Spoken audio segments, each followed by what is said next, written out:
पर्युषण पर्व,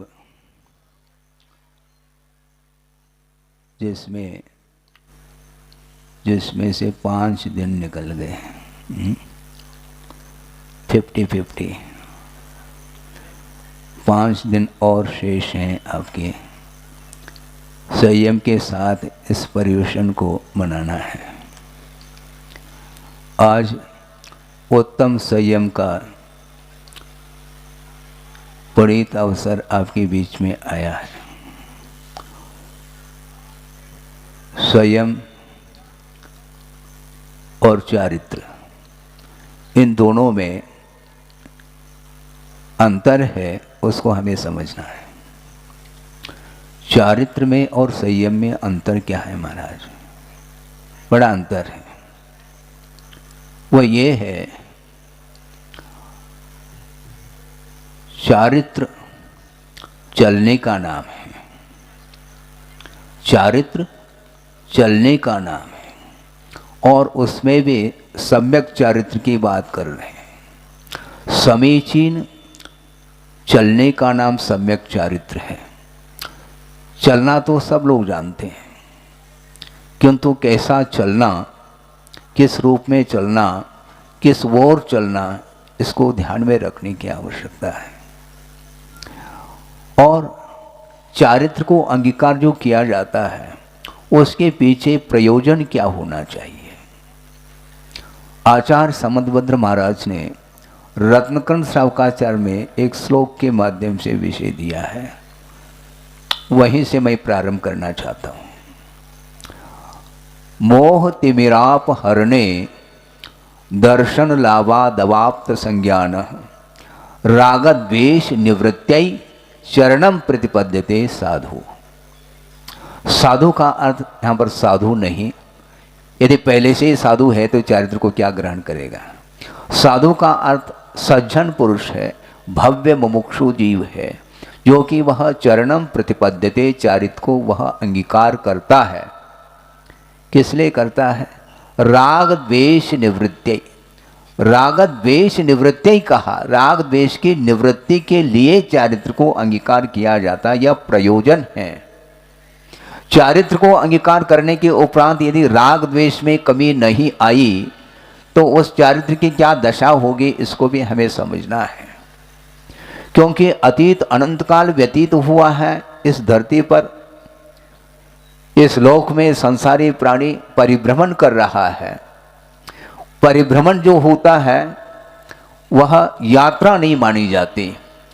मैंने कई बार इस विषय को रखा है, आज पुनः रख रहा हूं। यात्रा और परिभ्रमण में जमीन आसमान का अंतर है। परिभ्रमण का अर्थ घूमना और यात्रा का अर्थ मंजिल तक पहुंचना, बड़ा अंतर है। मोक्ष महल तक हमें पहुंचना है, इसलिए परिभ्रमण से हमें ऊपर उठना पड़ेगा। और राग द्वेष की जो निवृत्ति होती है वह भी बिना सम्यक दर्शन के संभव नहीं है। समीचीन आस्था के बिना, समीचीन श्रद्धान के बिना चारित्र की ओर कदम नहीं बढ़ सकते। इसलिए मोह तिमिराप हरणे ऐसा कहा। मोह रूपी तिमिर का अपहरण होने के पश्चात सम्यक दर्शन का लाभ होता है, और सम्यक दर्शन का जैसे लाभ हुआ है वह सम्यक ज्ञान को भी प्राप्त कर लेता है। सम्यक दर्शन और सम्यक ज्ञान में समय भेद नहीं है। ये नहीं समझना चाहिए कि पहले सम्यक दर्शन होता है उसके पश्चात सम्यक ज्ञान होता हो, ऐसा नहीं। एक समयवर्ती यह परिणति है। इसके उपरांत भी आचार्यों का यह कहना है कि एक समय में सम्यक दर्शन सम्यक ज्ञान उत्पन्न होते हुए भी कारण कार्य की व्यवस्था इसमें भी विद्यमान है। इसमें क्या विद्यमान महाराज? कारण कार्य की व्यवस्था, जबकि एक ही समय में उत्पन्न हो रहे हैं। किंतु आचार्य कहते हैं सम्यक दर्शन सम्यक ज्ञान एक साथ उत्पन्न होते हुए भी जब तक सम्यक दर्शन की उत्पत्ति नहीं होगी तब तक ज्ञान में समीचीनता नहीं आ सकती। और ज्ञान में समीचीनता यदि आई है तो सम्यक दर्शन के कारण आई है समीचीनता। इसलिए सम्यक ज्ञान के लिए सम्यक दर्शन कारण शुद्ध होता है और सम्यक ज्ञान कार्य शुद्ध होता है। दीपक प्रकाश योरिव, इस प्रकार पंक्ति आप लोग पढ़ते हैं। दीपक और प्रकाश, प्रकाश कब होगा? दीपक के बिना प्रकाश होता है क्या? और दीपक जलाने के बाद घंटे भर बाद प्रकाश होता है क्या? जिस समय आपने दीपक को जलाया उसी समय प्रकाश उत्पन्न हुआ है। इसके उपरांत भी प्रकाश के लिए कारण दीपक है।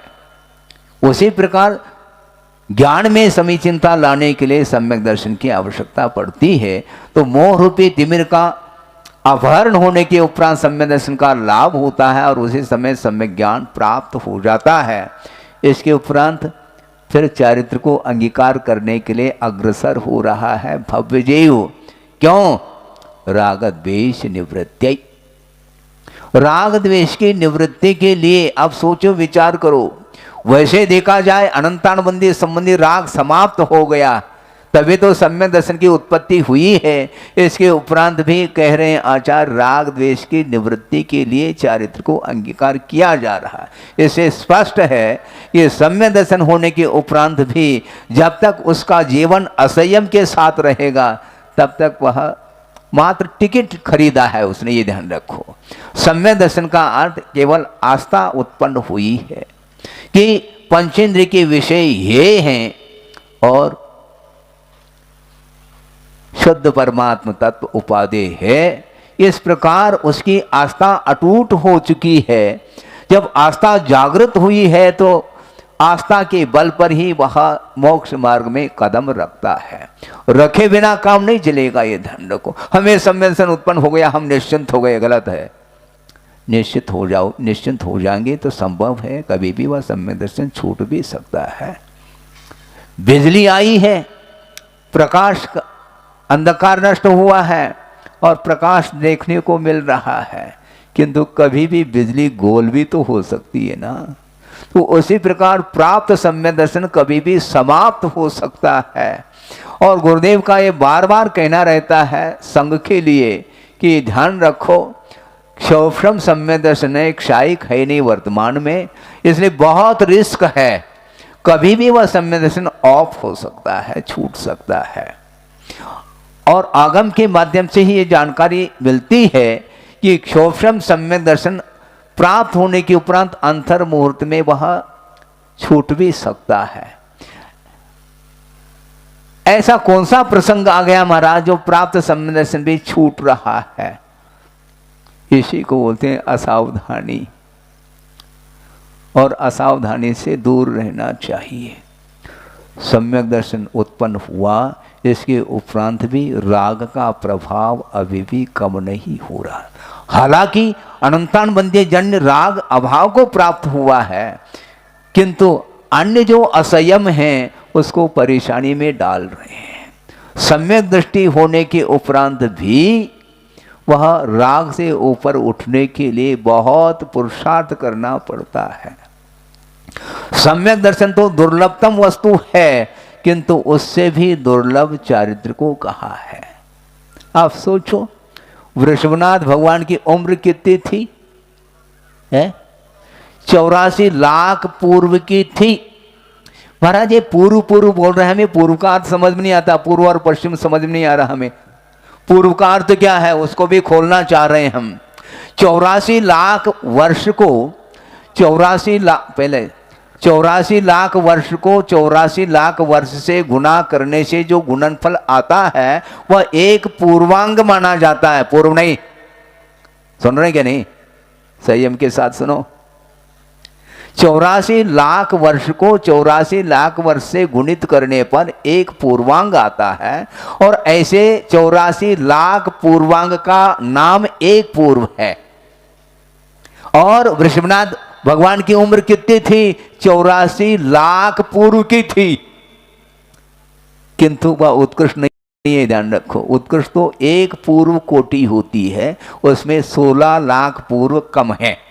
84 लाख पूर्व की आयु थी वृषभनाथ भगवान की, और सम्यक दर्शन को साथ लेकर के आए हैं, प्राप्त नहीं करना उन्हें, और वह भी क्षायिक सम्यक दर्शन को लेकर के आए हैं। इसके बावजूद भी 83 लाख पूर्व तक वो घर में रहे, घर छूट नहीं रहा। और क्षायिक सम्यक्त्व है, अवधि ज्ञान है, और उसी भव से उन्हें मुक्त होना है। समूह शरण की रचना होगी, तीर्थ के संचालक बनेंगे, नेता बनेंगे, तीर्थ के कर्ता बनेंगे। इसके बाद भी 83 लाख पूर्व तक असंयम अवस्था में रहें। सोचो विचार करो महाराज, जब वो रह गए तो हमें रहने में क्या आपत्ति? रहो फिर। आपत्ति क्या है? ये आपको उठाना है, क्या मुसीबत है। इसलिए तीर्थंकरों की एक अलग व्यवस्था है, किंतु आप लोगों को उनसे भी जल्दी पार होना चाहिए, क्योंकि आप असाधारण व्यक्तित्व को लेकर के आपका जीवन नहीं चल रहा, ये ध्यान रखो। अपन सामान्य व्यक्ति है, फिर भी सच्चे देवगुरु शास्त्र के प्रति आस्था जागृत होने के कारण संयम लेने के भाव जागृत होते हैं। इसलिए सम्यक दर्शन को प्राप्त करने के उपरांत ज़्यादा दिन तक असंयम के साथ नहीं गुजारना चाहिए। इसलिए यहाँ पर मंच पर आकर मैं बैठा और लाइन लगी, किसके लिए? संयम धारण करने के लिए। कई लोगों ने प्रतिमाएं अंगीकार कर ली है, आज दुकान चल रही है अपनी,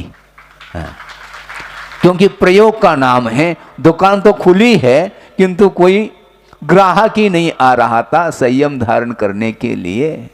उपवास तो काफी लोग कर रहे हैं, उपवास करना अलग वस्तु, किंतु संयम धारण करना अलग वस्तु। क्योंकि उपवास पूर्ण होते ही फिर दोनों हाथों से लेने वाले भी ले सकते हैं। मनोरंजन करना हो, तनाव में नहीं आना।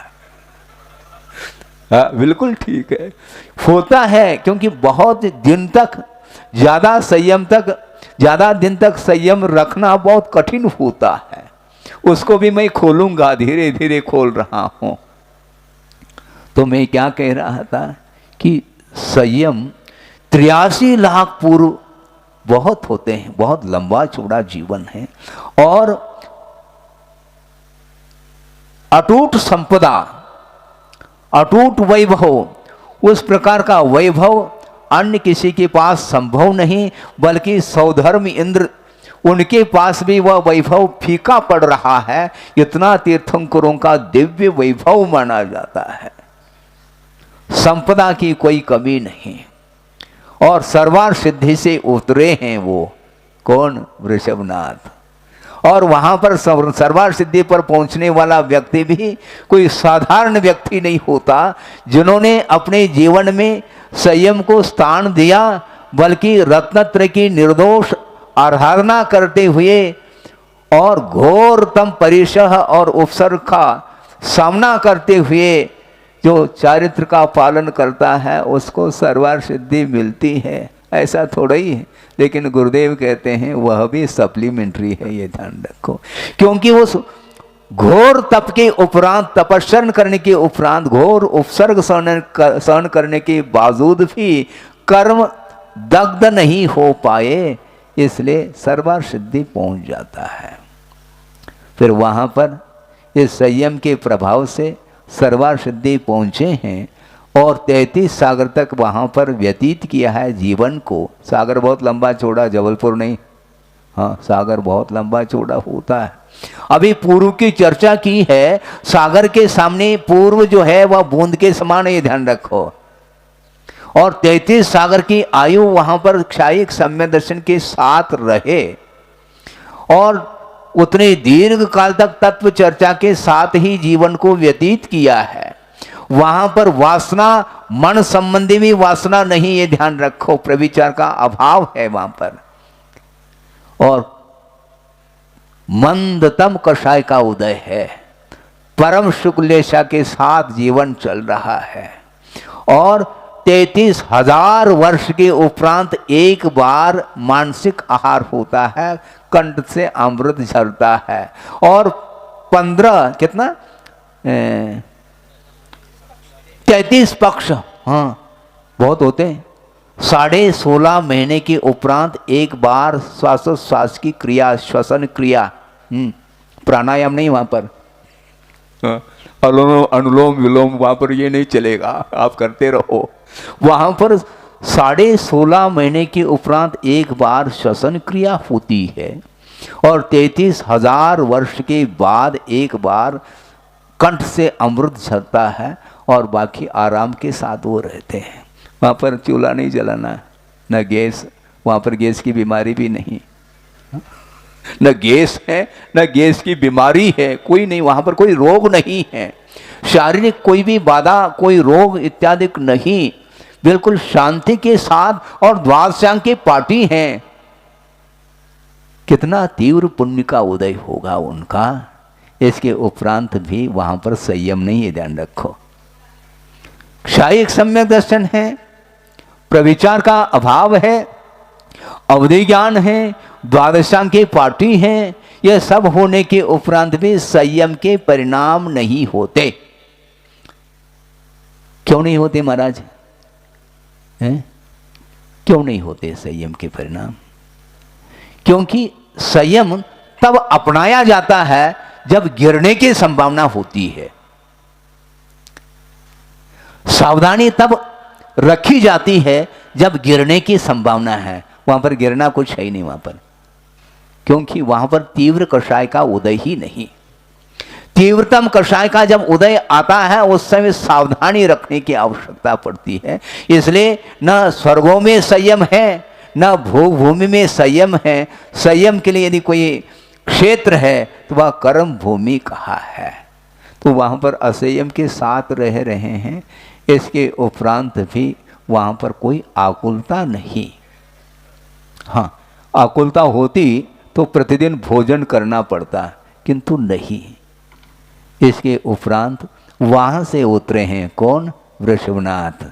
और वहाँ पर वासना का पूर्णतः अभाव रहा 33 सागर तक, और यहाँ पर आकर के ऐसी कौन सी हवा लग गई, यहाँ पर 83 लाख पूर्व तक असंयम के साथ रहे। संयम लेने के लिए अवसर था, कहाँ तो 8 साल अंतर्मुक्त के उपरांत संयम को धारण करने की क्षमता आ जाती है और संयम को धारण करने वाले करते हैं, किंतु उनका मन क्यों नहीं हुआ, यह प्रश्न चिन्ह है। महाराज ये नियोग है, गलत बात। नियोग कोई वस्तु नहीं। यदि नियोग है तो पंच बालवती क्यों हुए फिर? कौन? वासपुजनाथ, मल्लीनाथ, नेमिनाथ, पार्श्वनाथ और महावीर, ये भी तीर्थंकर के रूप में ही हुए हैं। तो इन्होंने विवाह संबंध क्यों नहीं किया? बोलो, सब नियोग है तो उनको भी शादी कर लेनी चाहिए थी, विवाह संबंध उन्हें भी करना था, क्यों नहीं किया? आचार्य कहते हैं कोई बाध्य नहीं करता दूसरा व्यक्ति, हम स्वयं बाधित होते हैं।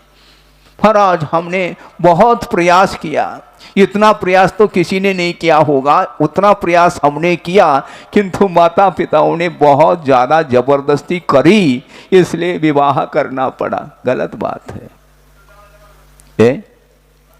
ये बाध्यता कोई बाध्य नहीं कर सकता। हाँ, वैराग्य होना और नहीं होना स्वयं के ऊपर निर्धारित है। सोचो, विचार करो। प्रथमाण योग आप लोग भी पढ़ते हैं, वैराग्य के निमित्त कौन कौन से हो सकते हैं? महाराज आपको भी वैराग्य हुआ, किससे हुआ ये तो बाद की बात है, इसमें हमें समय नहीं, अभी हम और कभी भी बता सकते हैं। किंतु आचार्य कहना चाह रहे हैं वैराग्य के लिए एकमात्र सफेद बाल भी पर्याप्त है। एक सफेद बाल को देख करके वैराग्य हो जाता है, और सारे बाल सफेद होने के बाद भी उसको काले बनाने में जो लगा हुआ है उसको वैराग्य किस भाव में होगा? ओम शांति है। किस भाव में वैराग्य होगा? सोचो, विचार करो। बहुत कठिन है ये है? हाँ, बहुत कठिन है वैराग्य होना, खेल नहीं। और 83 लाख पूर्व तक रहे, उसी हवेली में रहे। हवेली छूटती नहीं, ऐसा थोड़ी हवेली छूटेगी, छोड़ना पड़ता है, छोड़ना पड़ता है, ये ध्यान रखो। अपने आप नहीं छूटता। हाँ, अपने आप कोई कार्य होता ही नहीं। सांसारिक जितने भी कार्य होते हैं वो अपने आप होने लग जाए तो फिर तो भोग भूमि और कर्म भूमि में अंतर क्या रहा फिर? सब कुछ पुरुषार्थ के फलस्वरूप सब मिलता रहता है। अर्थ पुरुषार्थ करता है संसारी प्राणी, उसके माध्यम से अर्थ का अर्जन होता है। तो मैं ये कह रहा था 33 सागर तक वहां पर असंयम के साथ रहा और बिना प्रविचार के, बिना वासना के वो काल उन्होंने व्यतीत किया और तत्व चर्चा के साथ व्यतीत किया, व्यक्ता के साथ नहीं, सतकथा के साथ इतना लंबा काल व्यतीत किया। इसके बाद यहां आने के उपरांत उलझन क्यों उलझ रहा है संसारी प्राणी? आचार्य कहते हैं ये पंचेंद्र के विषय ही उलझा रहा है, उसके बिना नहीं। यहां आते ही पुनः वही, यहाँ की हवा अलग, वहाँ की अलग। तो 83 लाख पूर्व तक व्यतीत किया और इंद्र को चिंता हो गई, बताते हैं अभी भी घर नहीं छूट रहा है। अब कैसे छूटेगा घर? इसलिए वैराग्य प्राप्त हो जाए, इस निमित्त को लेकर के नीलांजना का नृत्य उनके सामने कराया गया है। और नृत्य करते करते उस नीलांजना का जब अवसान हो जाता है तो एक और नीलांजना की बात आती है। फिर कहीं जा करके वैराग्य हो गया, लेकिन वैराग्य हो गया तो इतना सॉलिड वैराग्य हो गया, दोबारा मुड़ करके हवेली की ओर उनकी दृष्टि नहीं गई। एक बार और देख लूं जाते जाते, नहीं, अब निकल गए तो निकल गए। और उसी समय लोकांतिक देव आकर के उस वैराग्य का समर्थन करते हैं, धन्य है आपका जीवन। हाँ, अब 83 लाख तक बैठ गए फिर भी धन्य है बोल रहे हैं, बोलना तो पड़ेगा, क्योंकि अनंतकालीन यह संस्कार है। वह संस्कार छूट गए तो बड़ा सौभाग्य माना जाएगा, नहीं है तो वह परिभ्रमण छूटेगा नहीं। इसलिए वैराग्य बहुत कठिन होता है। एक श्लोक मुझे याद आ रहा है प्रसंग के अनुरूप, वो आपके सामने रख रहा हूं। निरुद्ध बोध पाशेन क्षिप्ता वैराग्य पंजरे ऋषिक हरयो येन स मुनीना महेश्वर। ऐसा कहा, वह मुनियों का स्वामी है। कौन? जिन्होंने बोध अर्थात सम्यक ज्ञान रूपी रस्सी के द्वारा, ऋषिक हरयः, ऋषिक बोलते हैं इंद्री को, और इंद्री और हरि बोलते हैं बंदर को। इंद्री रूपी बंदरों को जिन्होंने सम्यक ज्ञान रूपी रस्सी के द्वारा बांध करके वैराग्य पंजरे क्षिप्ता, वैराग्य रूपी पिंजड़े में जिन्होंने डाल दिया है, किनको? इंद्रिय रूपी बंदरों को सम्यक ज्ञान रूपी रस्सी के द्वारा बांध करके वैराग्य रूपी पिंजड़े में जिन्होंने डाल दिया है, स मुनि नाम महेश्वरा, वह मुनियों का स्वामी है। खेल थोड़ी है। सम्यक ज्ञान होने के उपरांत भी वैराग्य नहीं होता है, वैराग्य अपने आप नहीं होता जब तक वस्तु स्वरूप का ज्ञान नहीं है। सम्यक ज्ञान अलग वस्तु, सम्यक ज्ञान हुआ है, इसके उपरांत भी, सम्यक ज्ञान होने के उपरांत भी राग को समाप्त करने के लिए बहुत और पुरुषार्थ करना पड़ता है। अनंतानुबंधी राग अभाव को प्राप्त हुआ, इसके उपरांत भी अप्रत्याख्यानावरणी संबंधी जो राग है वह उलझा रहा है, वह उलझता चला जाता है संसारी प्राणी। सोचो, विचार करो, आपको क्या करना है महाराज? अब ऐसे ऐसे शास्त्र की बातें सुनाते हैं, हमें टेंशन बढ़ता है। क्यों? हमारे अभी बाल बच्चे छोटे हैं महाराज, छोटे हैं, वो भी तो बड़े तो होंगे। बड़ा बनाओ, बड़ा नहीं बनाना है खाने का बड़ा नहीं, वो उसको बड़ा बना लो, किंतु धार्मिक संस्कार दे करके अपने जीवन के लिए भी कुछ उद्धार की बात सोचने में आना चाहिए। कब तक रहना है? और बोलते चले जाते हैं आप लोग, क्या बोलते हैं भजन में? जिया कब तक उलझेगा संकल्प विकल्पों में, ये बोलते हैं। आप लोगों की भजन को सुनकर के हमें भी थोड़ा बहुत याद हो जाता है, और आपकी बात को आपके सामने रख करके हम बरी हो जाते हैं। क्या करें? उलझता चला जा रहा है संसारी, कब तक उलझेगा? बहुत कठिन है। इसलिए इंद्रिय रूपी संयम को वैराग रूपी पिंजड़े में बंद करना खेल नहीं है। सम्यक ज्ञान रूपी रस्से की बांधना पड़ेगा, उसको बांधो। आपके पास सम्यक ज्ञान है क्या? नहीं है महाराज, थोड़ा बहुत है, थोड़ा बहुत है, कोई ज़्यादा की आवश्यकता नहीं है। वैराग्य होने के लिए थोड़ा बहुत भी ज्ञान, सम्यक ज्ञान होना चाहिए। ज़्यादा की क्या आवश्यकता है हमें? संयम धारण करने के लिए वैराग्य की आवश्यकता है, उसके बिना संयम संभव नहीं। तो संयम और चारित्र में क्या अंतर है महाराज? आपने शुरुआत में कहा था कि चारित्र अलग है, संयम अलग है। समीचीन चलने का नाम सम्यक चारित्र है, किंतु चलते चलते असावधानी हो सकती है, तो सावधानी रखने का नाम संयम है। गाड़ी आप चलाते हैं, इसका नाम चारित्र हो गया, किंतु बिना ब्रेक की गाड़ी, ब्रेक की क्या आवश्यकता है? ब्रेक का नाम संयम, चलने का नाम चारित्र है। चलो, किंतु चलते चलते ऐसा न हो कि पैर फिसल जाए, इसलिए सावधानी रखो, ब्रेक रखना चाहिए, लगाम चाहिए। तांगा आजकल बहुत कम हो गए, राजस्थान में ज़्यादा थे, अब वहाँ पर भी कम हो गए होंगे। और घोड़ा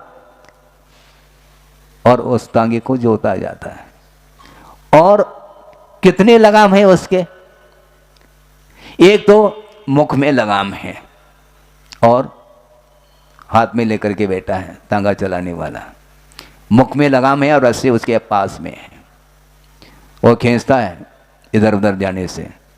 इसके बाद भी आवाज करता है, किसके? मुख से नहीं, जब वो नहीं, वो जो चाक रहते ना उसमें वह लकड़ी फंसा देते, आवाज आते, उससे वह संभल जाता है। इसके बाद भी एक और लगाम है जिसको बोलते हैं आय लगाम।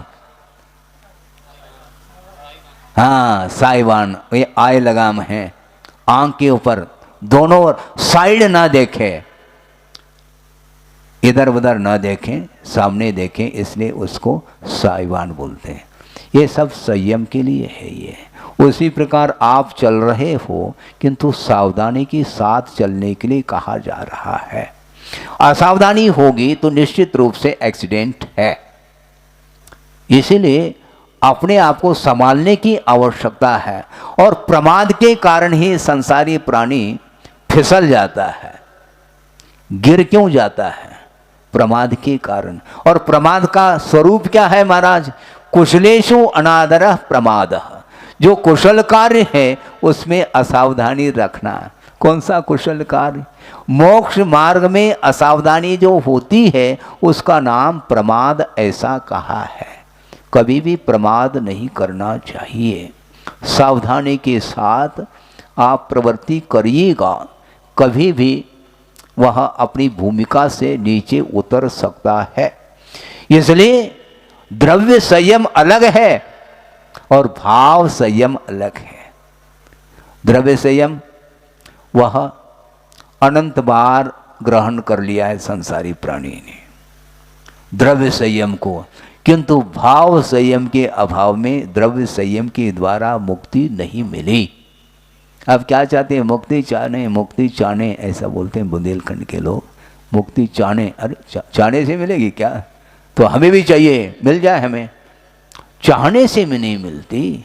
पुरुषार्थ करिएगा, मोक्ष पुरुषार्थ करना पड़ेगा, बिना पुरुषार्थ के एक पाई नहीं मिल सकता। तो मुक्ति कैसे मांग रहे हो? तो मोक्ष कैसे मिलेगा तुम्हें? पुरुषार्थ करो। और भाव लिंग के अभाव में द्रव्य संयम को अनंत बार अंगीकार कर लिया। आप लोगों ने छड़ाला पड़ा होगा, मुनिव्रत धार अनंत बार ग्रैविक उपजायो, पै निज आत्म ज्ञान बिना सुख लेशन पायो, ऐसा कहा। आत्म सुख नहीं मिला, आत्मा का ज्ञान नहीं मिला। आत्मज्ञान नहीं, बाकी सब कुछ ज्ञान है। क्या करना उस ज्ञान को लेकर के? तो अतीत अनंत काल में अनंत बार इस जिनलिंग को अंगीकार किया है, इसके उपरांत भी मुक्ति से वंचित है। ऐसा क्यों महाराज? ऐसा ही क्यों मत पूछो, क्योंकि वह द्रव्य संयम है। शरीराश्रित जो संयम होता है उसका नाम द्रव्य संयम है, और जो आत्माश्रित होता है उसका नाम भाव संयम है। समझने के लिए गमला जानते हैं आप, हैं? जिसमें पौधा उगाया जाता है, लगाया जाता है? और आपने गमला खरीद ले और पौधा लगाया नहीं, तो उस गमले से क्या प्रयोजन है? उसी प्रकार जिन लिंग को अंगीकार कर लिया, इसके उपरांत भी भावलिंग यदि नहीं है तो कुछ नहीं होने वाला, नहीं हो सकता। शास्त्र ज्ञान भी है उसके पास, अभव्य भी जिन लिंग को अंगीकार करता है, किंतु उसके लिए मुक्ति का लाभ संभव नहीं है। और भव्य जीव के लिए भी अभी तक मुक्ति का लाभ नहीं हुआ, निर्वाण का लाभ नहीं हुआ। क्यों? उसने भाव लिंग को अभी तक अंगीकार किया नहीं है।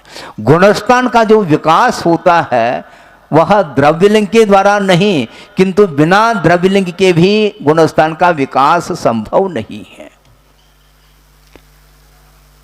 संकल्प गुणस्थान का नहीं होता, संकल्प व्रतों का होता है। द्रव्य संयम का संकल्प होता है और उसका निर्दोष पालन करने के फलस्वरूप गुणस्थान प्राप्त होते चले जाते हैं। और भावलिंग के अलावा उसका कोई मूल्य नहीं है, ऐसा कहा है। इसलिए कुंद कुंद स्वामी स्वयं कह रहे हैं, नग्गो न मोक मग्गो कहा। नग्नता मात्र मोक्ष मार्ग नहीं, नग्गो न मोक मग्गो। किंतु अगली बार क्या कहते हैं? नग्गो ही मोक मग्गो, नग्नता ही मोक्ष मार्ग। मतलब दोनों बात बोल रहे हैं। नग्नता मात्र मोक्ष मार्ग नहीं, अर्थात मात्र शरीर से नग्न होना पर्याप्त नहीं है, किंतु जो भाव की अपेक्षा से जो नग्नता है, भीतरी दिगंबरत्व की आवश्यकता है। बाहरी दिगंबरत्व, मात्र बाहरी दिगंबरत्व के काम नहीं चलेगा, क्योंकि पशु भी दिगंबर रहते हैं, उनको मुक्ति मिलनी चाहिए। मिलती है?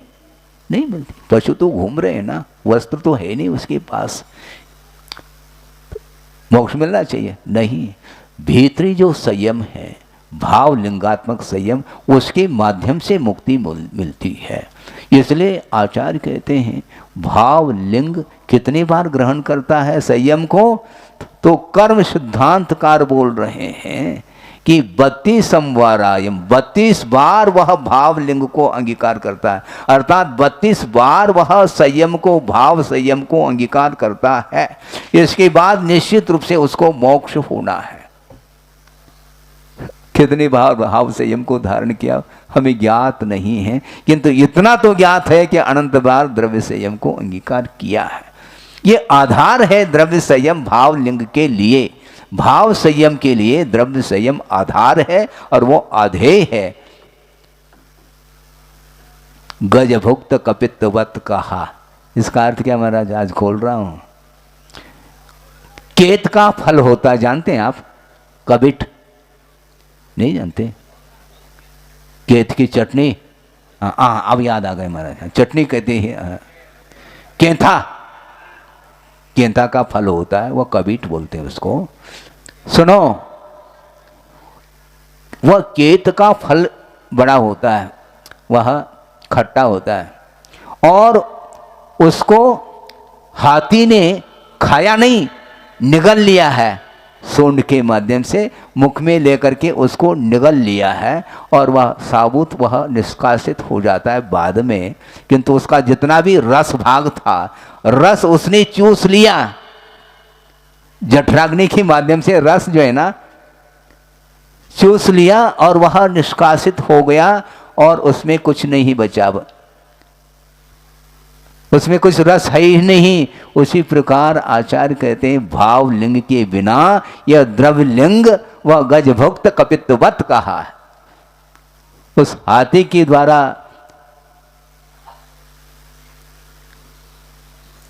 क्या हाथी ने उसको निगल लिया है और उसका रस समाप्त हो गया, वह बिना रस का बाहर आया है। उसी प्रकार इस द्रव्य लिंग में कोई रस नहीं, यदि भावलिंग नहीं है तो।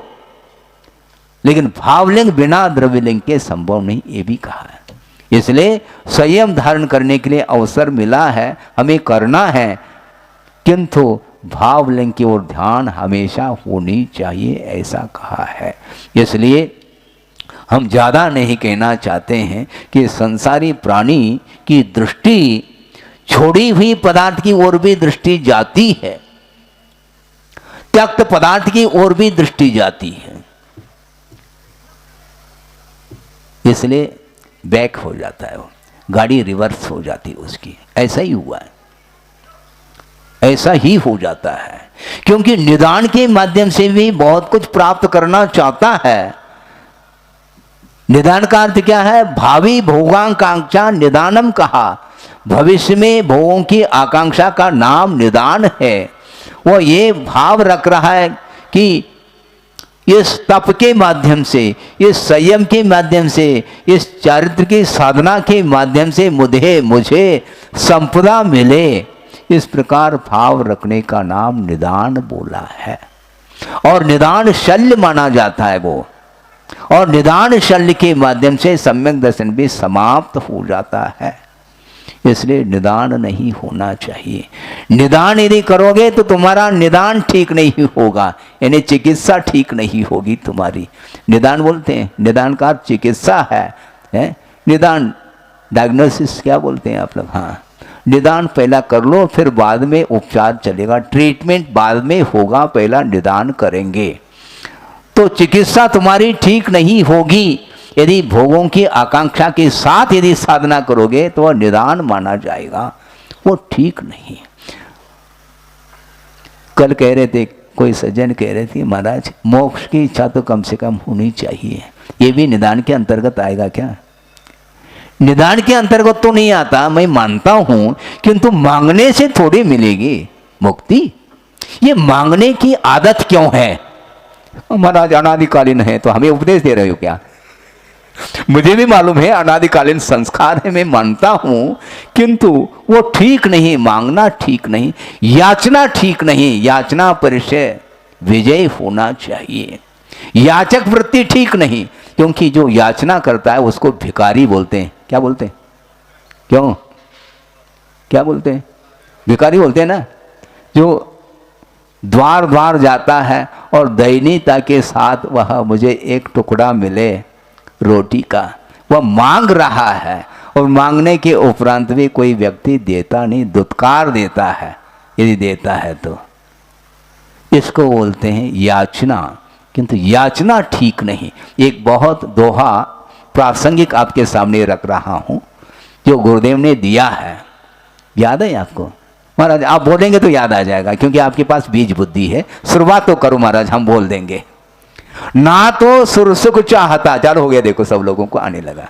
ना तो सुरसुख चाहता शिव सुख की ना चाह, ना तो सुरसुख चाहता शिव सुख की ना चाह, तव थुति सरोवर में सदा, तव तुति सरोवर में सदा होवे मम अवगाह।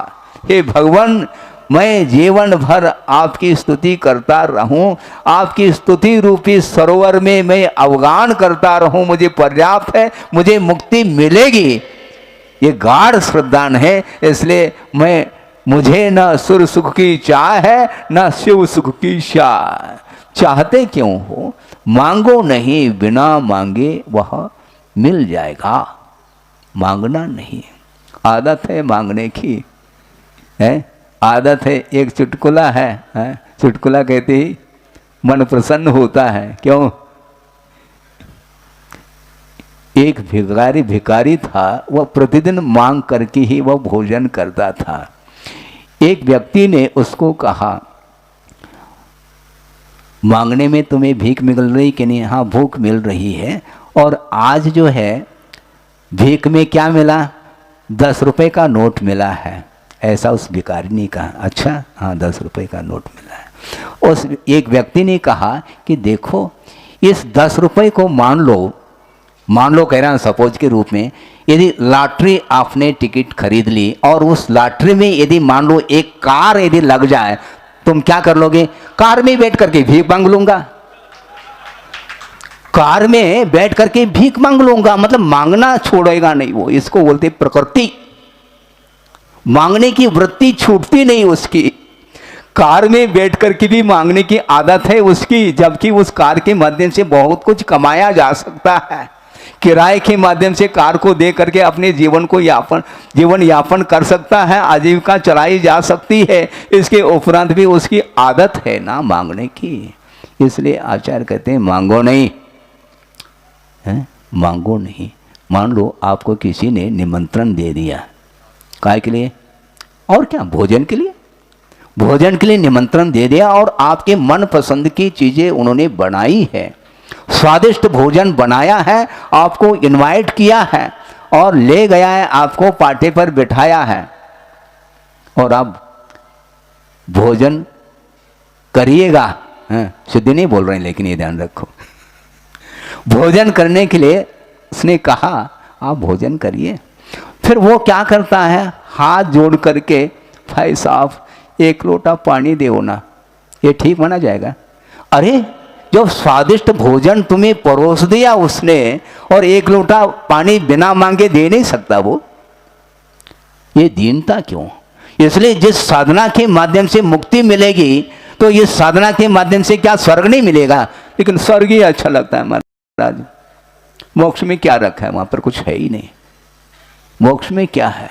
कम से कम स्वर्ग में कंठ से अमृत तो झरता है, वहां पर तो कुछ झरता ही नहीं है। ध्यान रखो, वहां पर जो सुख मिलता है वह अतुलनीय सुख है, मोक्ष सुख, क्योंकि वह इंद्रिय जन्य सुख नहीं है। और इंद्रिय जन्य जो सुख है वह पराधीन माना जाता है, उसमें स्वाधीनता नहीं है। और इंद्रियातीत जो सुख है वह स्वाधीन है। वो सुख को प्राप्त करने के लिए यह सारा उपक्रम है, साधना है। लेकिन चाह छोड़ता नहीं, इच्छा को निरोध करो भैया। खाते खाते खाते कब तक खाओगे? मान लो कोई 80-90 साल का हुआ है, उसको हम पूछना चाहते हैं अपने जीवन काल में कितनी बोरी गेहूं खा लिए होंगे उसने? बोलो, हंसी आ रही है आप लोगों को? हाँ क्यों? है टनों टन, हाँ है? बिल्कुल, क्विंटल नहीं, एक बोरी में तो 1 क्विंटल आता है और कई टन ट्रक के ट्रक। और एक भव की बात है, अनंत भव में कितना खाया है और कितना पानी पिया है, समुद्र का जल भी कम पड़ेगा। और 3 लोक में जो कुछ भी अनाज है वो सारा का सारा स्वाहा पेट में। इसके उपरांत भी भूख मिटती नहीं है। इसलिए नियंत्रण रखो, ऐसा कह रहे हैं। संयम का अर्थ नियंत्रण, हाँ, ओवर नहीं, हिसाब से, बेहिसाब नहीं है। उपवास कर लिया दूसरे दिन बेहिसाब, ऐसा नहीं, हिसाब से खाओ, नहीं तो निश्चित रूप से वह आफरा फिर अजीर्ण होगा। इसलिए बेहिसाब का अर्थ ही संयम है। बेहिसाब ने नियंत्रण रखना, मन के ऊपर नियंत्रण रखे बिना हम आरोग्य को भी ठीक नहीं रख पाएंगे। ध्यान रखो, धर्म तो बहुत दूर रह जाएगा। एक प्रसंग है, अनशन से भी जो ऊनोदर है वह बहुत महत्वपूर्ण माना जाता है, क्योंकि अनशन का अर्थ उपवास होता है। और उपवास करके शांतिनाथ भगवान के सामने उनके चरणों में जाप करते हुए अथवा स्वाध्याय मनन चिंतन करते हुए आप दिन निकाल सकते हो। किंतु ऊनोदर का अर्थ भूख से कम, हमारा ये नहीं हो सकता हमसे। आप 4 उपवास हम कर लेंगे, लेकिन भूख से कम खाना हमसे नहीं बनता, और इसी को करना है। ऊनोदर, पूर्णोदर नहीं, पूर्णोदर नहीं, ऊनोदर, भरपेट नहीं, थोड़ा कम खाना, इसको संयम बोलते हैं। और संयम के माध्यम से ही आरोग्य पलता है, और संयम के माध्यम से ही धर्म की आराधना भी होती है। इसलिए हम ज़्यादा नहीं कहना चाहते हैं, थोड़ा फिर भी कहना तो आवश्यक है, क्योंकि समय अभी है, ओवर नहीं हुआ, अभी टाइम है। इसलिए संयम दिन है और इसको उत्तम संयम कहा है, मात्र संयम नहीं, उत्तम संयम है। ख्याति, पूजा, लाभ इत्यादि की इच्छा नहीं रखते हुए संयम का पालन किया जाता है। और वह संयम दो तरह का है। कौन सा महाराज? इंद्रिय संयम और प्राणी संयम, ये दो तरह का संयम है।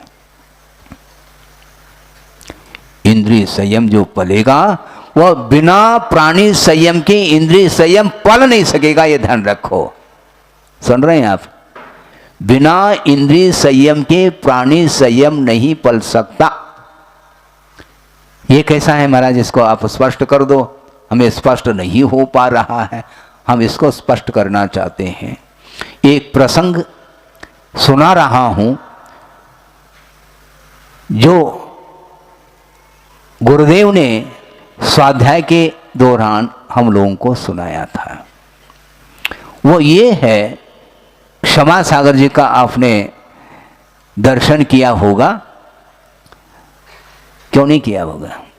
उन्होंने, उनके सामने एक व्यक्ति आए और उन्होंने जिज्ञासा रखी और उस जिज्ञासा का समाधान करने के लिए वो अक्षम हो गए। कौन? क्षमा सागर जी महाराज। और उस प्रसंग को गुरुदेव के सामने रखा कि महाराज एक जिज्ञासा है, मेरी खुद की जिज्ञासा नहीं किंतु एक जिज्ञासु मेरे सामने आए और उन्होंने जिज्ञासा यह रखी है कि उसका समाधान मैं दे नहीं पाया, उसका समाधान आपके मुख से मैं चाहता हूँ। तो गुरुदेव ने कहा जिज्ञासा क्या रखी ये भी तो बताओ कम से कम। उन्होंने ये जिज्ञासा रखी थी कि महाराज ये हमें बात समझ में नहीं आती। क्या नहीं आती? सब कुछ आता है लेकिन आहार को प्रासुक क्यों किया जाता है? सुन रहे हैं क्या नहीं? कौन सा आहार? वनस्पति, साग सब्जी, फल फूल। वैसे फूल नहीं लेते लेकिन फिर भी बोलने में आता है, नहीं तो तुम फूल का समर्थन कर रहे हैं महाराज। हम फूल का समर्थन नहीं करते, आपके मुख से सैकड़ों बार हमने सुना। हाँ, हमारा फल फूल का त्याग है महाराज। फूल तो वैसे नहीं लिया जाता, फल का त्याग करो ना, क्या बात हो गई। तो उन्होंने ये कहा था कि फल फूल आप बॉयल करके क्यों लेते हैं? प्रासुक करके लेने का प्रावधान क्यों है आगम में? क्योंकि उनका तर्क था, ऐसा तर्क था कि महाराज आप उस फल को उबालेंगे तो उबालने के लिए अग्निकायिक जीवों की विराधना होगी क्या नहीं है? अग्निकायिक जीवों की विराधना होगी, जलकायिक जीवों की विराधना होगी, वायुकायिक जीव भी यत्र तत्र हैं उसकी भी विराधना होगी अग्नि के कारण। और इर्द गिर्द शायद संभव है सूक्ष्म तरस जीवों की भी विराधना संभव है? और उस फल में जो जीव हैं वनस्पति कायिक उनकी भी विराधना होगी। तो इस प्रकार जीवों की विराधना करके आप प्रासुक लेने का प्रावधान आगम में क्यों है? इसके पीछे क्या रहस्य है बताइए आप। तो गुरुदेव ने कहा बैठो, वस्तुतः प्राणी संयम और इंद्रिय संयम दो प्रकार के संयम हैं। मात्र इंद्रिय संयम के माध्यम से मुक्ति नहीं मिलती किंतु प्राणी संयम की आवश्यकता है। अभी भी क्लियर नहीं हो रहा महाराज? हो जाएगा, थोड़ा सा संयम रखो, हो जाएगा। आप मान लो केला जानते हैं महाराज? जानते क्यों? प्रतिदिन लेते हैं। कितना लेते हैं? बेहिसाब महाराज। हाँ, यही तो हम पकड़ना चाहते हैं। बेहिसाब आप केले का सेवन कर रहे हो और उसको बॉयल करके यदि सेवन करने के लिए कह दिया जाए तो हिसाब से सेवन करेंगे आप। समझ में आया क्या नहीं? यदि उस केले की सब्जी बना करके यदि आपको दिया जाए, बड़ी मुश्किल से एक आध कली आप ले लेंगे, हमें नहीं भाता। क्यों? पहले क्यों भा रहा था?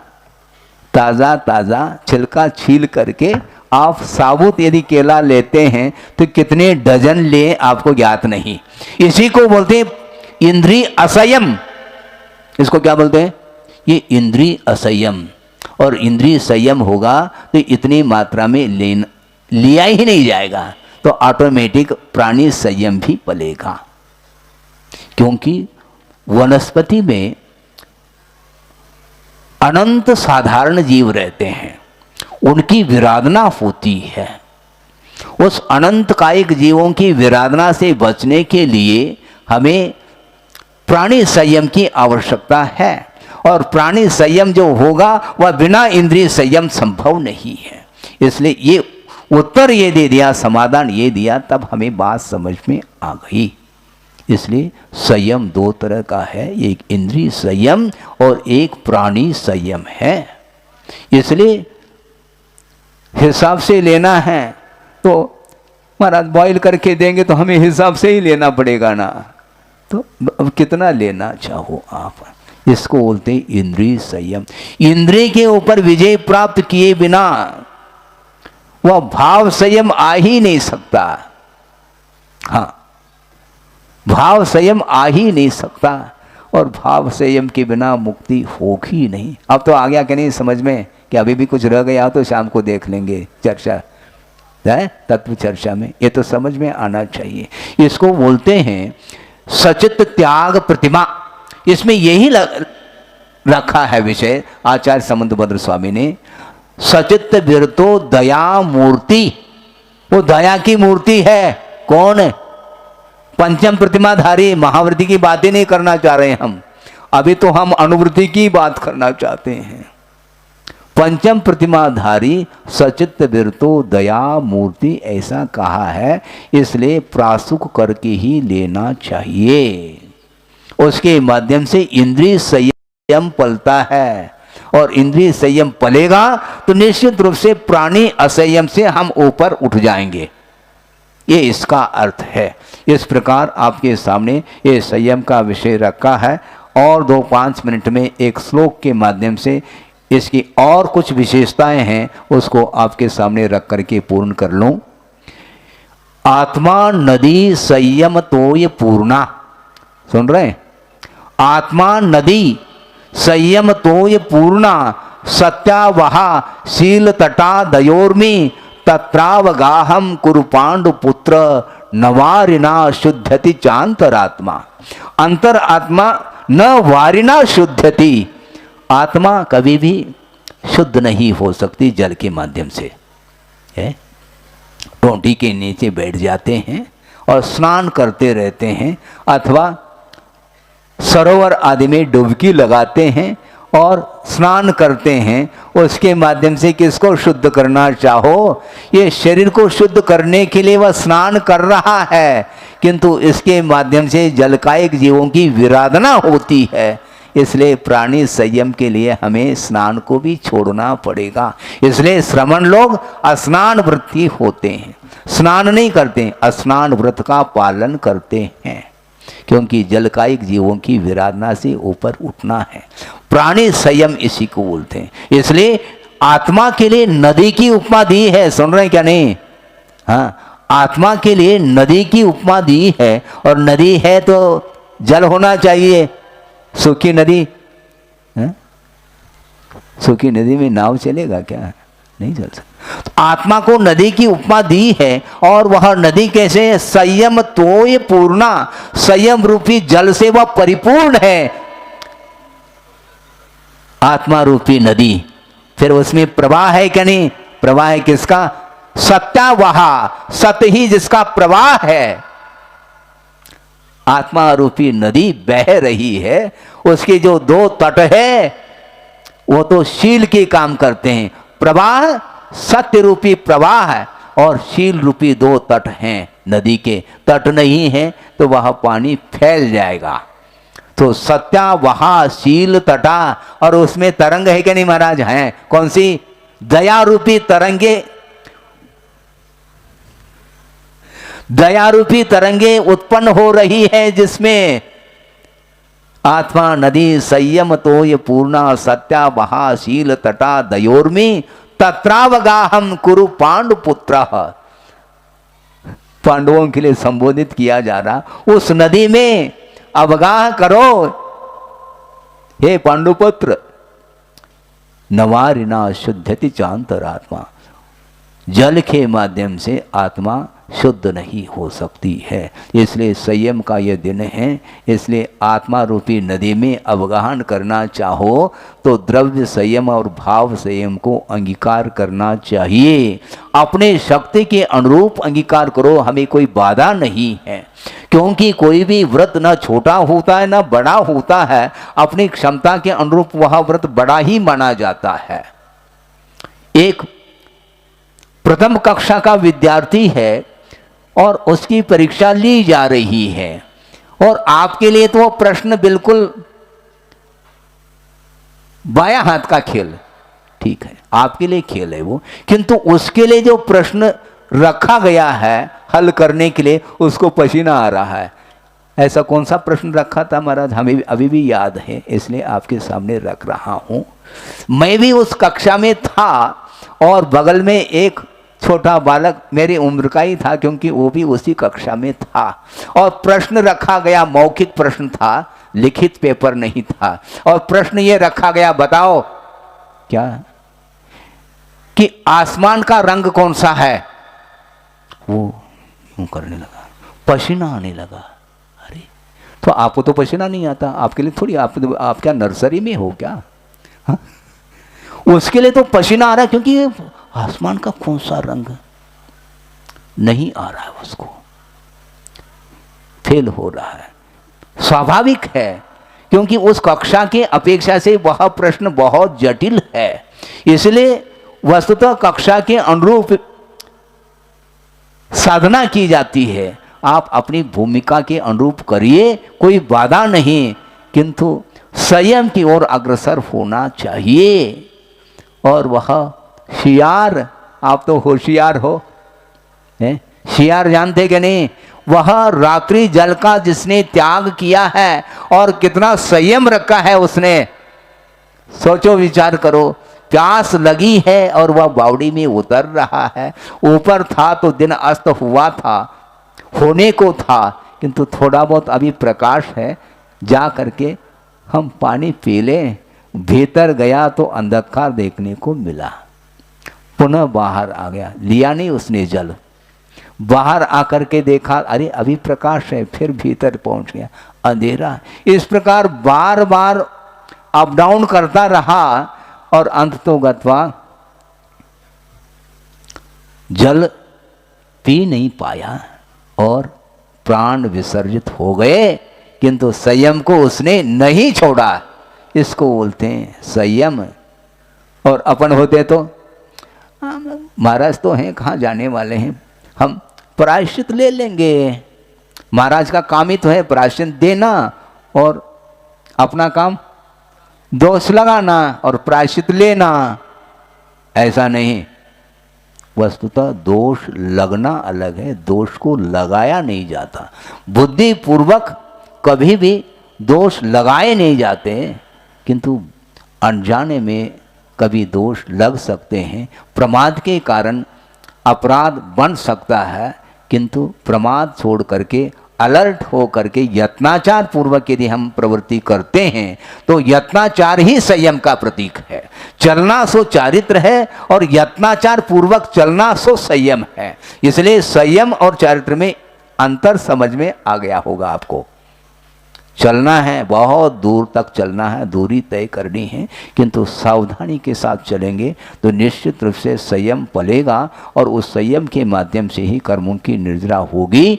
इसलिए संयम का पालन करो, किंतु उत्तम संयम का पालन करना है, मात्र संयम का पालन नहीं करना, क्योंकि संयम का पालन आरोग्य दृष्टि से भी करने वाला कर सकता है। डॉक्टर ने कह दिया, क्या कह दिया, संयम रखो। संयम हम कैसे रखेंगे? ओवर नहीं, ओवर डाइट नहीं, फुल डाइट नहीं, लाइट फुल नहीं होना चाहिए, हैवी डाइट नहीं, फुल डाइट नहीं, किंतु हैवी भी नहीं होना चाहिए। हैवी जानते हैं कि नहीं? भारी, हाँ, गरिष्ठ, गरिष्ठ नहीं ले लेकिन गरिष्ठ नहीं ले, तब भी ओवर नहीं ले, फुल लाइट नहीं, सनलाइट में थोड़ा सा ले, मूनलाइट में नहीं, सनलाइट अर्थात दिन में वो भी मात्रा कैसी मासी, मात्रा मासी, माँ ही जो है ना शिशु का पालन पोषण कर सकती है, पिताजी की वश की बात नहीं। क्योंकि वो पिताजी जो है स्वयं जिस प्रकार लेता है वो पिता उसी प्रकार खिलाना चाहता है वो, किंतु नहीं, माँ जो है ना संयम रखती है, उसको बड़ा बनाना तो है किंतु उसकी क्षमता उसकी योग्यता के अनुरूप ही उसको देती है। इसको बोलते हैं संयम बोलते हैं। इसलिए डॉक्टर ने मना कर दिया तो अपने संयम का पालन कर लिया। उन्होंने कहा घी नहीं ले सकते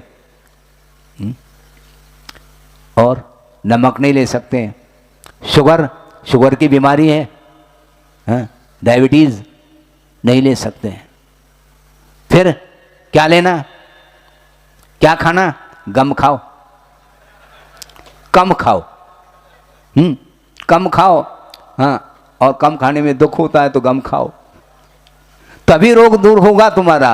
रोग जो आया है वह बाहर से नहीं आया, भीतर से आया है, क्योंकि जो ओवर लिया है उसके कारण ही जो है ना वह रोग आया है। रोग को निष्कासित बहुत जल्दी कर सकते हैं, बल्कि आचार्य कहते हैं बिना दवाई की रोग निष्कासित हो सकता है, बिना दवाई के रोग निष्कासित हो सकता है यदि हम क्लीनिंग करते हैं।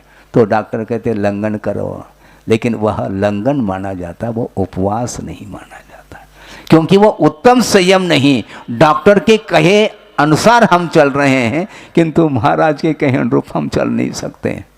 हाँ, वो इसलिए स्वीकार कर रहा है कि भविष्य में जाकर के अच्छे ढंग से हमें भोजन करना है।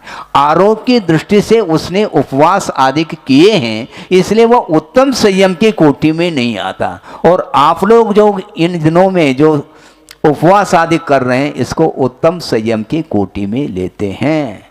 हाँ, ऐसे भी छोटे छोटे भी बालक 20-21 साल के 22-25 साल के भी आ रहे हैं और उपवास आदि कर रहे हैं। देने में हमें थोड़ा संकोच होता है, लेकिन उत्साह को देखते हुए कभी कभी आशीर्वाद दे भी देते हैं, किंतु जो बड़े आते हैं उनके लिए 2 हाथ से दे देते हैं कि उनकी क्षमता है, वो अभी करेंगे, नहीं करेंगे तो कब करेंगे, फिर वो करने का ये समय है। हाँ, सामने जो बैठे हैं वो उपवास ही कर रहे हैं, छठा उपवास बता रहे हैं वो हैं। तो इस प्रकार आप लोगों के सामने आगम के आधार से उत्तम संयम के विषय में जो प्रकाश डाला है, इस संयम को आप भीतर से आस्था के साथ इसको स्वीकार कर लें अपनी शक्ति के अनुरूप, और इसके माध्यम से ही हम अपने आप के असंयममय जीवन से ऊपर उठा सकते हैं। असंयम ही गर्त में ले जाता है, पतन के लिए कारण है, और संयम के माध्यम से ही आत्मा की उन्नति होती है। अहिंसा परमो धर्म की जय।